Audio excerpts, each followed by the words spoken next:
This person asked or says, the older I get, the more overwhelmed I feel. How can I start to be kinder to myself as I age? You can't be any other place than where you are, so starting where you are is the beautiful, most perfect place to start. I only have a few years left that I need to go even more so into understanding that every moment is precious, and not that I need to be speeded up in it, but be more present. We always need those reminders, and that's another great place to start. And all the things that you've shared and the things that I've shared are really top tips. Hey friends, welcome back to Life Happens podcast. I am Michelle and I am here with my mom, Barb, and we've got a fun episode for you all today. As you all know, we love to have a Q&A episode at least once a month to really tap into the questions that are up for you all, see what's happening, what you need clarification on, what you want us to dive into a little deeper, and get into the nitty-gritty of it all. And that's what we have in store for you all today. Hey, Mom. Hi, How's Michelle. it going? Really good. I love Q&As. I was going to say, I know we've said this before on other Q&A episodes, but you really jive with a Q&A because what I really like about it is it helps you love to feel connected to our viewers, to our listeners, and to the audience. And I know Q&A makes you feel that way. So yeah, I love it. I'm loving that you love it. And for some reason, it's really all the same, I guess. But for some reason, the energy inside of me feels more personal. Yeah, for sure. It just feels like, we have the person sitting here that asks a question. It also, we say this often, and I have to say it again, that how much we appreciate and love all of you so much that you are comfortable being so vulnerable. Some of these questions are just, they're really beautiful. Heartfelt. And very heartfelt. And I appreciate that. I appreciate that you feel comfortable enough to share those things with us. To reiterate, please always feel free to reach out and send in a question. Even if we don't have a Q&A coming up, you can always message us on social media.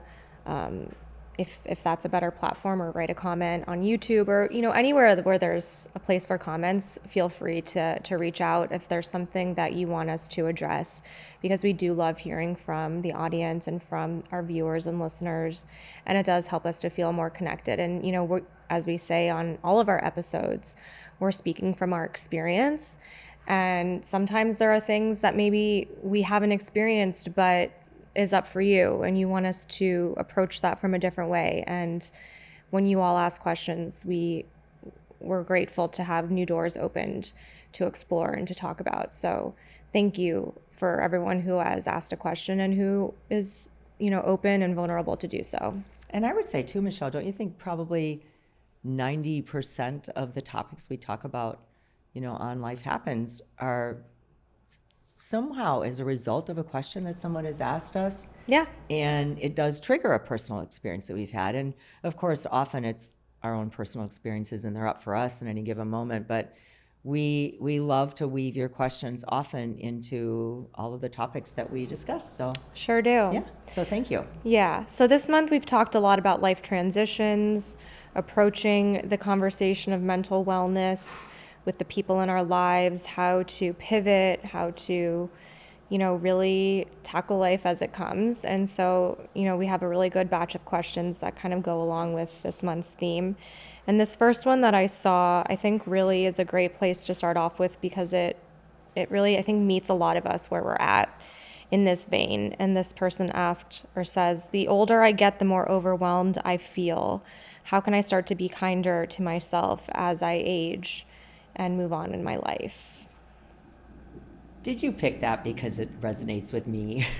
I said I picked it because it meets most of us where we are. It's so true. I love what you said, though, and I want to reiterate. Life is about meeting people where they are. Yeah.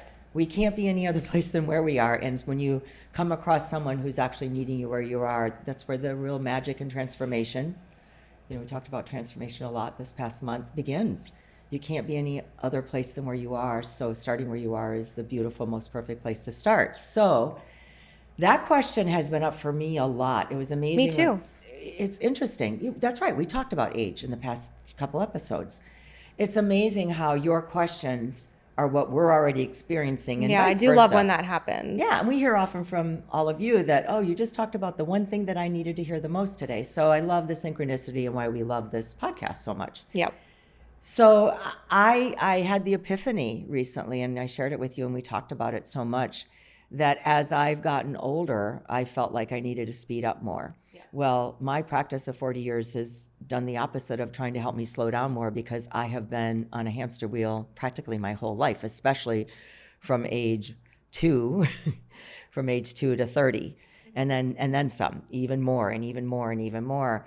And what happened for me when I turned 65, I think was at the beginning of COVID, I think, or whatever. It was a weird thing. So it was kind of weird to turn 65, but I didn't really, feel it too much. But then as 66, 67, and then last year was 68, it's felt like, oh my gosh, I have less time left. Put it in high gear, Barb. Like start really taking things more seriously. And it's not that I said those things necessarily to myself, but all of the energy in my body said all of those things and acted in that way. And you even had to say to me one day, Mom, you are so speeded up today. Like, what is the rush? What are you afraid you're going to be late for? Or you're a time demon, you're a bridge demon, which are some things you've always said to me. And like my patience, OG listeners will know that term. Yes. And my patience was wearing thin, and I was very much feeling the pressure of time. Yes. And I actually wasn't quite aware until I connected it to my age.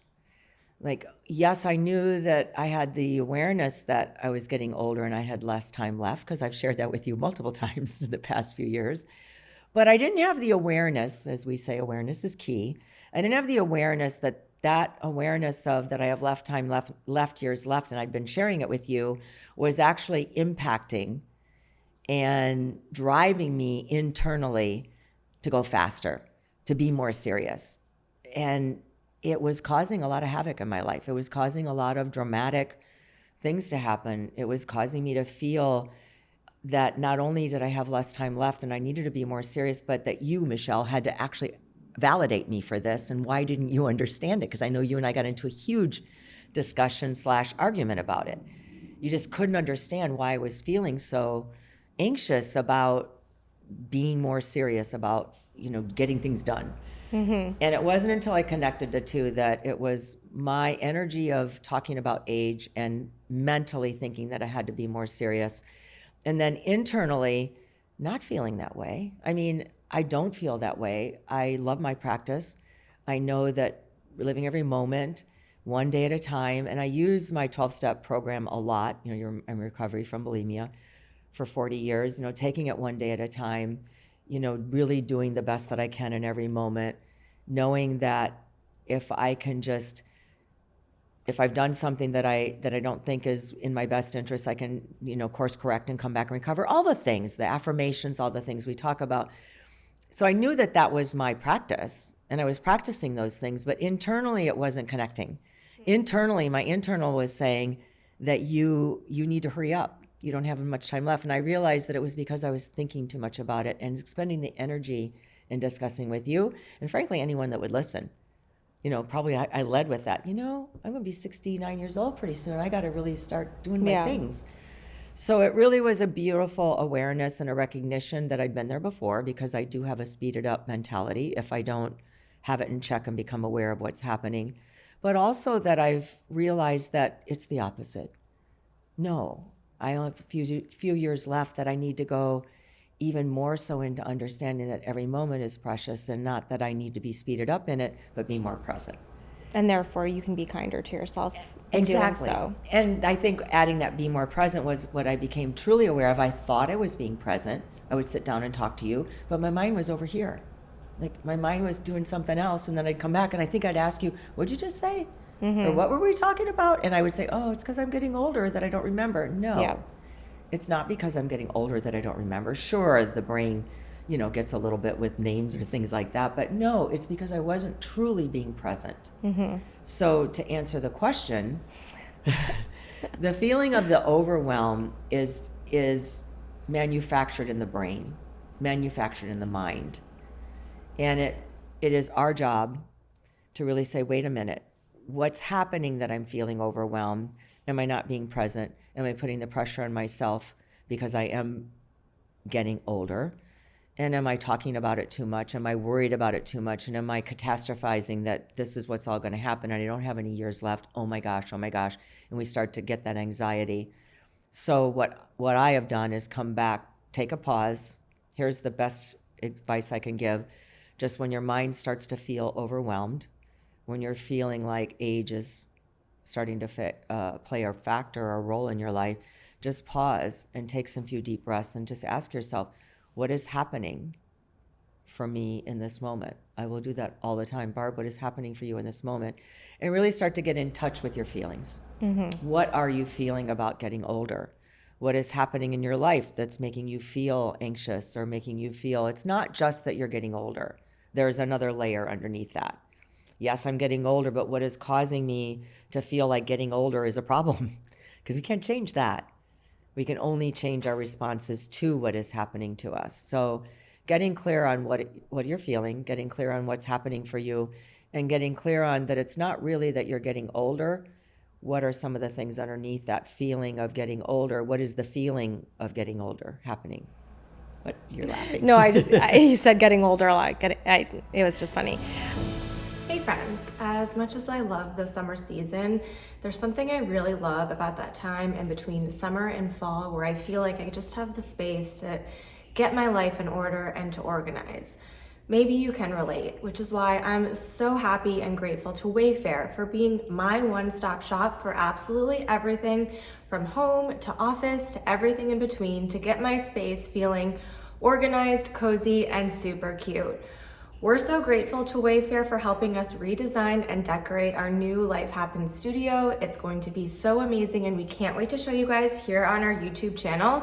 They helped us find items to decorate, to make it look inviting and cozy and everything in between. Plus, the delivery of all of these items was fast and hassle-free. Wayfair has everything that you need for your home and more, no matter your space and no matter your budget. Plus, every single item has free and fast delivery. What more could you need? So, get organized, refreshed, and back to your routine for way less. Head to Wayfair right now to check it all out and shop all things home. That's WAYFAIR.com. Wayfair, every style, every home. I think getting older and feeling overwhelmed by life and its journey, often if you're listening to the show or watching the show, you're interested in personal development and overcoming, some of the challenges of life and healing from trauma. And another listener wrote in asking, is it normal to feel burned out while on a journey to heal from trauma? And I think a lot of that is overwhelm. And so much of what you just said resonates with this question as well, to where I think absolutely burnout is possible when healing, because we can feel like we're running out of time, or we don't want to waste more time of our lives, honed in or zeroed in on overcoming a difficulty, and we just want to feel like we're on the, quote unquote other side of it, or that we've healed and that we can move on. And so I think burnout is absolutely normal when healing, and being kinder to yourself and more gentle with yourself and more patient with yourself, knowing that healing isn't, a destination to arrive at, but a journey, like we've talked about in a lot of recent episodes of peeling back the layers of the onion. That's where the healing comes through, and that's where the relief, is experienced. And I love that, Michelle. I also think, to add to that, you and I both have experienced a great deal of trauma and have done an enormous amount of healing. And I like that you've always said in your writings and work that healing isn't linear. Yeah. It's not like this step, this step, this step, this step. Sometimes you go this step, then you go back this step, that's just all the way back again. Not all the way back. We don't go all the way back to the beginning, but it's really a process. And I also think we went through a whole episode last year in the fall of 2024, where we were reliving. We're in the process of doing some writings about our traumas, our collective traumas, our individual traumas, and our lives, really, and all of the things that have brought us to where we are today, that we can share all of our experiences. And some of the, as people ask us all the time, the tips and tools, or what are some of the things that you do, to not only help in the recovery of all of life, but in trauma in particular, but have the patience, as you said, and have the wherewithal to stick with it, never giving up.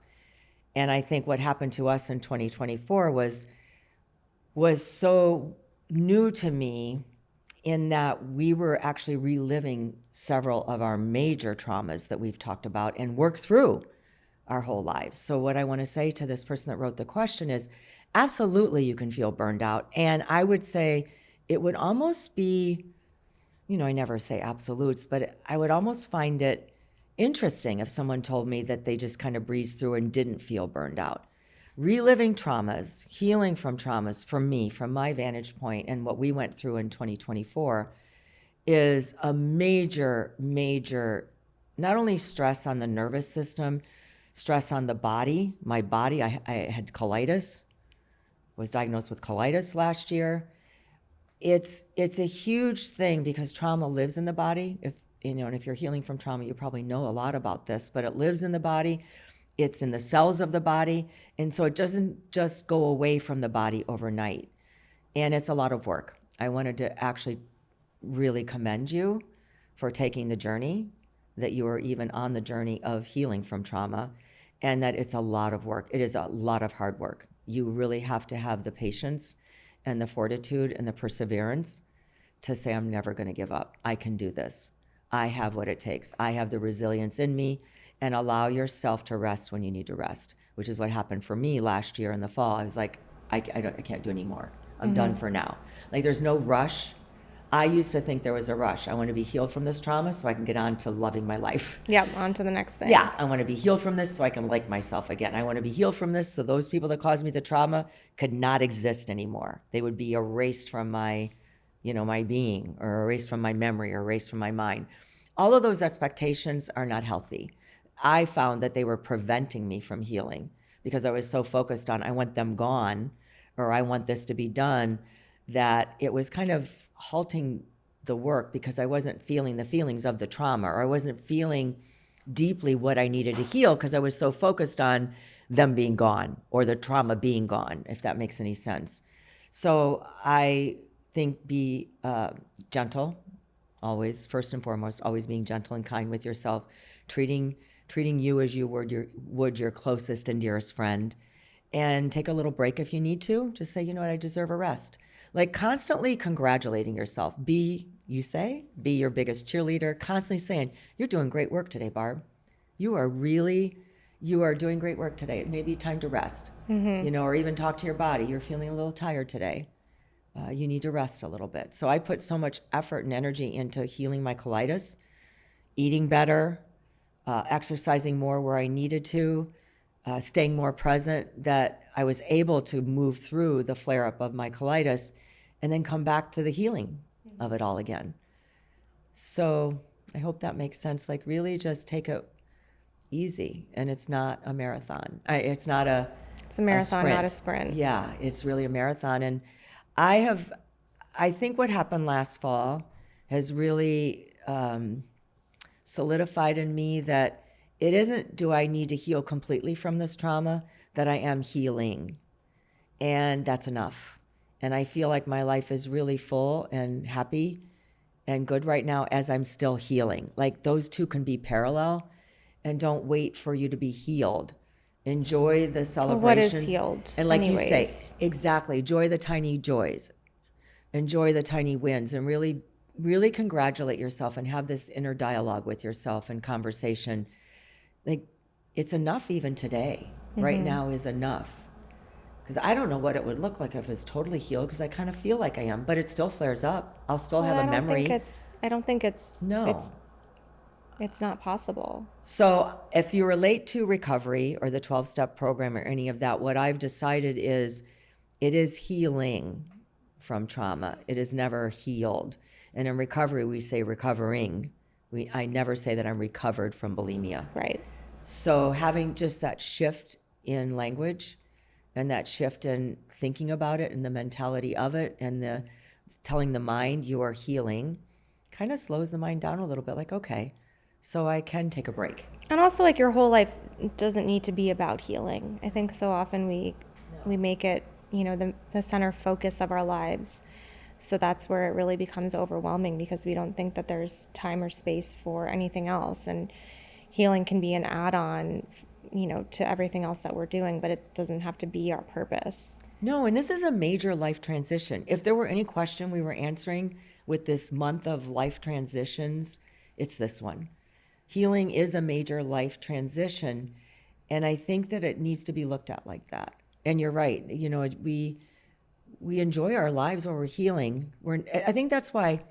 Let me share this analogy. We're always talking about. You say to me often, "Mom, you talk your whole life about peeling the layers of an onion on the inside." Yep. And that is why I think of it like that, because as you're healing, you can't just burst through it, because you go through one major peel of the onion and you think you're done. Oh, I got this. That's not ever coming back again. And sure enough, the minute that I say that to myself, I feel the same feeling of resentment and anger toward that person that traumatized me, or toward that person that really caused me all of this trauma. I feel that feeling. I'm like, why am I feeling that right now? Why do I feel that again? I thought I was done with that. No, you are done with that particular iteration of that feeling of the anger toward the trauma or the person that caused the harm to you. Now you're at a different level. So think of it as, wow, I've achieved. I am achieving, and I'm now at another level of my trauma. I'm like going deeper and deeper and deeper. So you're actually accomplishing and not frustrated and stuck. Yeah, that's a That's great what I want to analogy. say. I don't ever think that I don't feel that feeling anymore that I'm stuck and I used to. Yeah. I always say to myself, you're healing. You've now come to the next layer of the onion, and allow it to come. Don't force it. Yeah. I love that. That's a Yeah. great visual.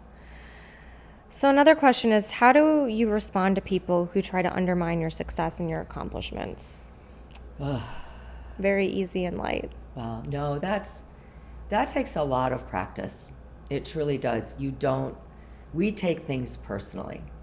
We do. And unfortunately, there we're are human going to be beings. people that are going to say and do things that are not kind and caring, or that are hurt our feelings, or intentionally try and belittle your efforts or Exactly. your successes. And as human beings, we take it personally. I mean, it's the way of life. Yeah. You're going to have people that are jealous of you, people that are not happy where you are, people that don't think you should be where you are, people that don't like you and want to undermine you, people that want to hold you back, people that think the only way that they can get ahead is if you're not getting ahead. You know, all of those things. You know, there's not enough for everyone, so you have to fail in order for me to have what I want. And it's taken me a long time to understand, and I would recommend for this question that you read the Four Agreements, Don Miguel Ruiz, the Four Agreements, and really hone in on the first agreement. Don't take anything personally.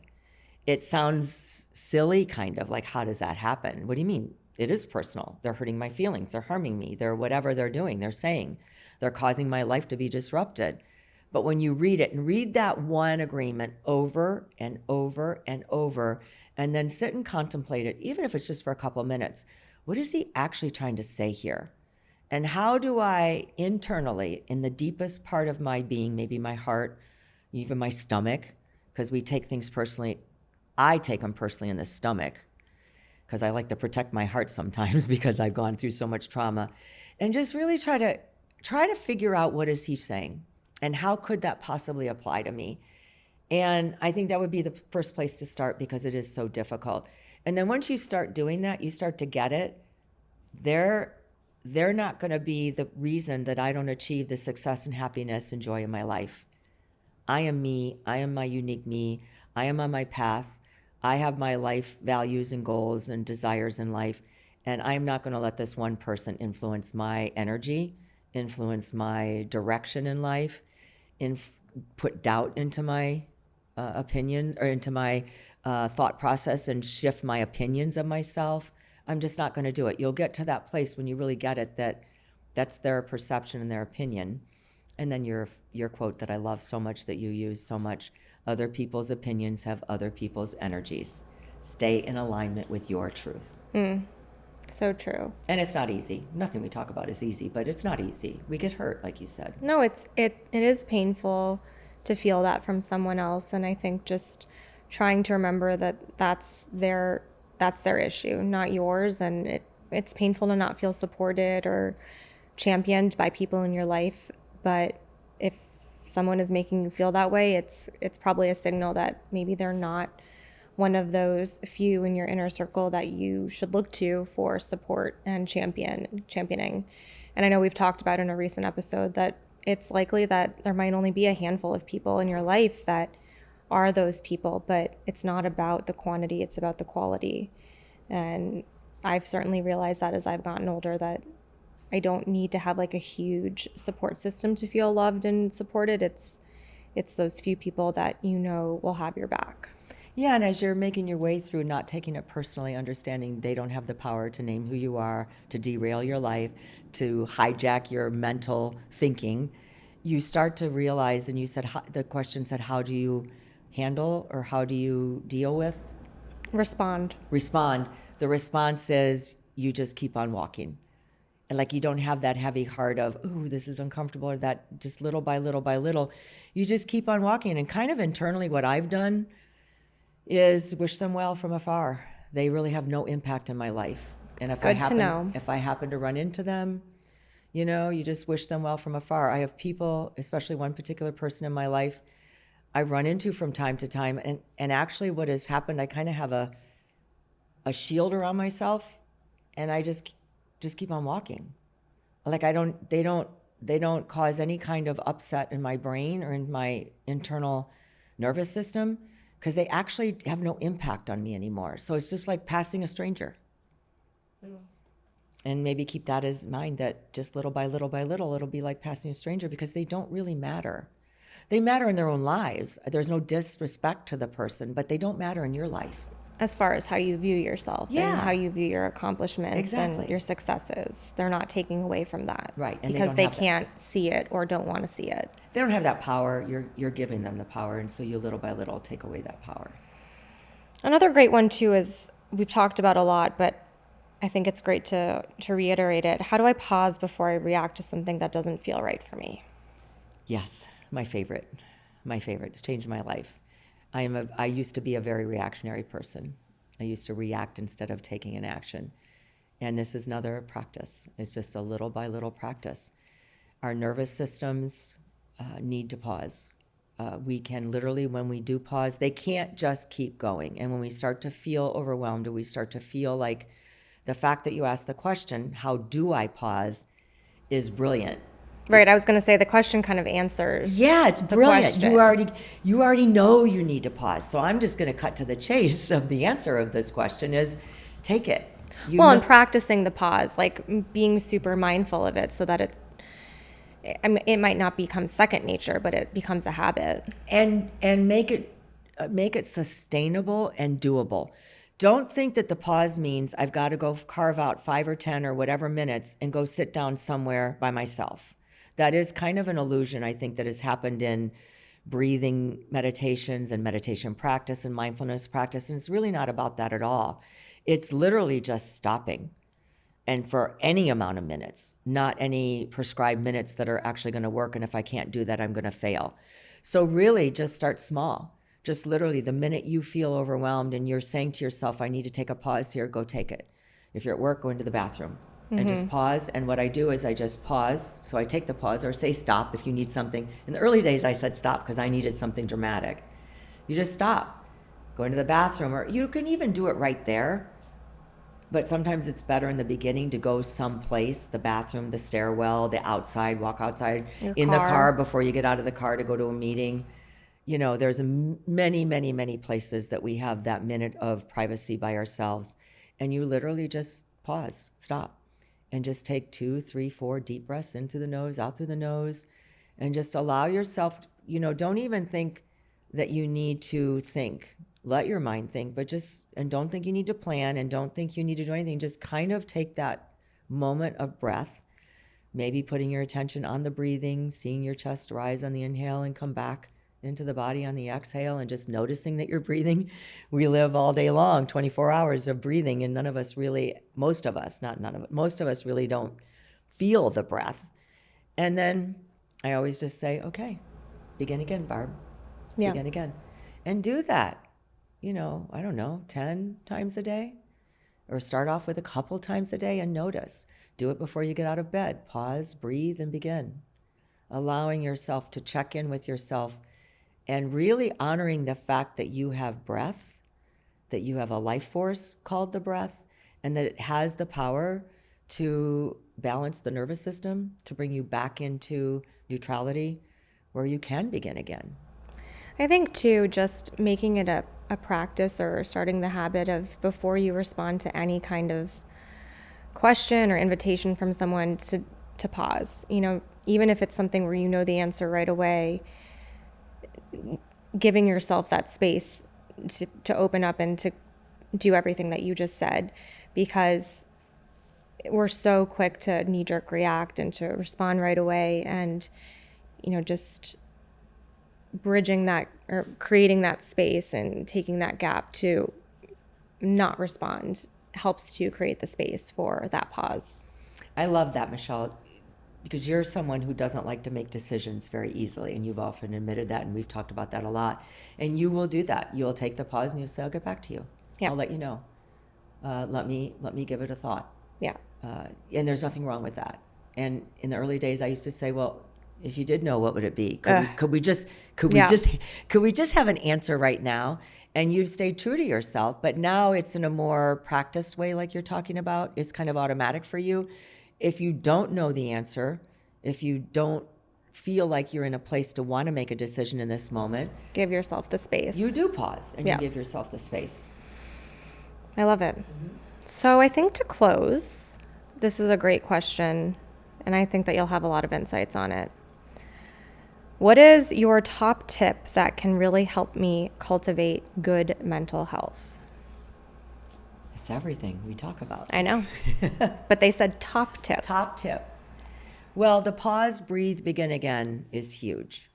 And it's huge in practicing it in this fashion of in the morning before you get out of bed, before you pick up your phone, before you start talking to the outside world or any people, before you start engaging the outside world in any way, before you do anything, your phone, TV, nothing, not even nature, not even all those great things that are good for you. Before you do anything, before you step out of bed, close your eyes again and connect with yourself. Take some deep breaths. I've been doing this for 40 years, and I always say, thank you for the gift of this new day, or any kind of a affirmation of positivity that will connect you with your inner knowing and your inner voice and the goodness and the kindness and the love that's already in there, and really helps settle your nervous system, or it keeps it, we've slept all night, so now we feel kind of calm usually, or if we wake up anxious because we've had all these thoughts in the mind that we have to do today, this kind of levels the playing field for the day. And it gives me the opportunity to take that first step into the external world, feeling grounded in myself. I've asked myself, I will often say, how are you feeling this morning, Barb? Yep. And just have a little 1 minute, 2 minute conversation with yourself. No more than that. Nothing big. And then use this pause, breathe, begin again all day long, understanding that the more we can connect with ourselves and the more we can connect with our breath, which is our life force, the more we stay balanced from any overwhelm or anxiety or stress that we're feeling. So we may have to do that multiple times all day long. Yeah. And then end the day the same way. Get into bed, and the last thing you do is not watch television or talk to another person or look at your phone or ruminate about what went wrong and how am I going to fix it tomorrow. I literally say to myself, Barb, this day is over. I might do a tiny little reflection on the things that are maybe pressing me in my mind or causing me to have anxiety, and I'll say, this day is over. You can't do anything about it. Go into this night sleeping well, sleeping relaxed, sleeping peacefully, and knowing that tomorrow's another day. Yeah. And taking those same minute or two, the last thing that I do, not even talking to myself, the last thing that I do is just breathing and really thinking, just breathing and not engaging my thoughts, even though my mind is thinking, not engaging them, just really focusing on my breath. Excuse me. It's really, you can see just talking about breathing, beginning again, pausing, you've done the best that you can. You are exactly where you're supposed to be right now in this moment, Barb. You have all the resilience in the world to live tomorrow the way it's supposed to. Way it's supposed to be, and you will be able to meet whatever's coming your way in the best way possible. Like really being your best cheerleader and advocate for your life. That's the top tip. Yeah. Doing that then can set the stage for all the other things like journaling, reading for inspiration, Yeah. doing affirmation. Yeah, I was going to say, My other top tip. No. For me, I think what's helped me the most with my own mental health is just starting to become aware of what I say to myself and the thoughts that I think on a regular basis and what I'm repeating or what beliefs I'm creating within my mind, and is that serving me or is it not? Love that. And making that a practice. And I guess one of my favorite Oh, she's practices, got more. well, no, it's the same. It's kind of the same. So when you get out of bed and you walk into the bathroom, because that's probably the first place I always go. Yeah. You walk into the bathroom, write something beautiful on your mirror or have something there. I, my whole life and your whole childhood, would write inspirational things like, I am enough. Mm-hmm. I love myself completely. This too shall pass. If you're worried about something Yep. and you feel like you have a really hard day upon you, write this too shall pass with a dry erase marker on your mirror. We need those reminders. We do. We're not perfect, and We always need those reminders, and that's another great place to start. all the things that you've shared and the things that I've shared are really top tips, and they're easy. They're not difficult.